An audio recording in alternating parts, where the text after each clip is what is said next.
Guys, welcome to my new video. तो मेरा नाम है वेदांश और आज मैं पहली बार गेमिंग वीडियो बनाने जा रहा हूँ। तो मैं आपके सामने खेल रहा हूँ वाटर शॉट और मेरा लेवल आप देख सकते हो 669 है। और आज हमको पहली स्पिन मिली है, तो आज हम पहले वीडियो स्पिन ट्राई करेंगे कि हमारा लक क्या होता है। पहली स्पिन मार दी है और हमें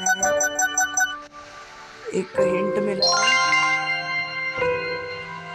इसके बाद हम दूसरी स्पिन मारेंगे।